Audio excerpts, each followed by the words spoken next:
आदरणीय देवियों एवं सज्जनों, शाह की कहानियों में आपका स्वागत है। आज मैं आपको 148वां संस्करण सुनाने जा रहा हूँ। कहानी में समयानुसार बदलती सोच पर प्रकाश डाला गया है। आगे मथुरा शहर में 3 भाई, रामू यानी रामजी लाल, श्यामू यानी श्यामलाल एवं तीसरा छोटू यानी सुंदरलाल। पिता को देहांत जब सुंदरलाल 5 वर्ष का आयु का था हो गया था। केवल बड़े भाई की शादी हुई थी। बड़ा भाई डॉक्टर, बीच का इंजीनियर एवं सबसे छोटा बीए करके बेरोजगार था। गलत संगत से चोरी चकारी के कार्य में संलग्न था। श्यामलाल की शादी का प्रपोजल आगरा से आया। बड़े उत्साह से बड़े भाई रामजी लाल ने तैयारी की, लेकिन विदाई के समय बेटी वालों ने कोर्ट द्वारा बेटी की विदाई न कराने पर नाराजगी दिखलाई।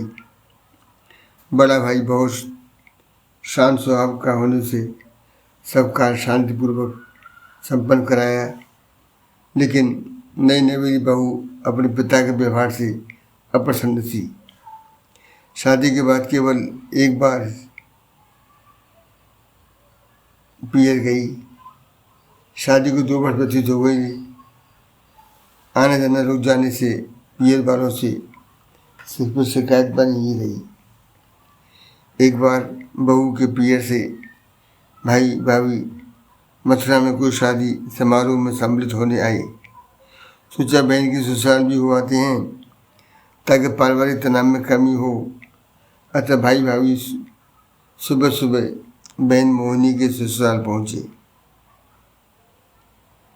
रविवार होने से बड़े भाई एवं बहू की विधवा सास ने बड़े गर्मजोशी से उनका स्वागत किया और आग्रह किया कि भोजन के उपरांत ही जाना, लेकिन अपनी कुछ मजबूरी बतलाकर शीघ्र वापस जाने की याचना प्रकट की।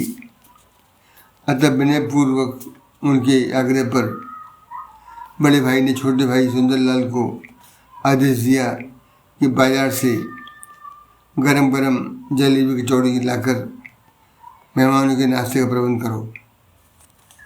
पुनः भाई ने सुंदरलाल से पूछा कि गरम गरम जलेबी का अर्थ समझा क्या? प्रत्युत्तर में छोटू ने कहा कि एकदम कढ़ाई से उतरते ही जलेबी लानी है। छोटू चौक बाजार कलुआ हलवाई के पास जाकर 20 कचौड़ी और जलेबी का ऑर्डर दिया। जैसे ही हलवाई ने जलेबी उतारी तब भी छोटू बोला, भाई इतनी गर्म चाहिए। लेकिन हलवाई ने उसे एक जलेबी चखने को देकर बाकी चाशनी में डाल दी तथा पुनः जलेबी खाने को दी और पूछा, कुछ अंतर पता लगा? चाशनी वाली जलेबी का स्वाद स्वादिष्ट था। हलवाई ने बतलाया, जैसे जलेबी की सेकने से करारी व चाशनी में डुबोने से स्वादिष्ट बनी, इसी तरह जीवन में भी यदि हम सकारात्मक सोच के साथ चाशनी की तरह मीठे विनम्र बने रहेंगे तो सारा समाज जलेबी की भांति हमें पसंद करेगा ही। उधर घर पर बहू भाभी भाई से अपने भड़ास निकाल रही थी। इस सास ने समझाया कि दुर्घटना रहित गाड़ी आगे देखकर चलाई जाती है, पीछे देखकर चलाने से तो बेचारों की विमनस्यता बस दुर्घटना रूप में घटित हो सकती है। यही तुम इस वक्त दोहरा रही हो। वर्तमान का जियो, जो बीत गया उसको भुलाने में ही सुखद जीवन जीने की कला है। दुखद स्वप्न को समझ भुलाने में ही समझदारी है। पुनः बेटी आत्मदृष्टि दिल से तथा औपचारिक रिश्ते दिमाग से निभाई जानी चाहिए। मथुरा में घाटी बालराय में एक पुरानी हवेली में सास दुलारी तीनों बच्चों सहित किराए पर रहती थी। एक दिन घर में रात को चोर घुस आया। दुलारी बरामदे में खाट डालकर सो रही थी। चोरों ने अम्मा को, जो खांसी की वजह से जगी बैठी थी, तमंचा लहराते हुए पूछा कि सोना कहाँ है। प्रत्युत्तर में अम्मा ने कहा कि पूरा बरामदा खाली पड़ा है, कहीं भी सो जा। चोर ने झुंझला कर कहा, मेरा मतलब गोल्ड से है।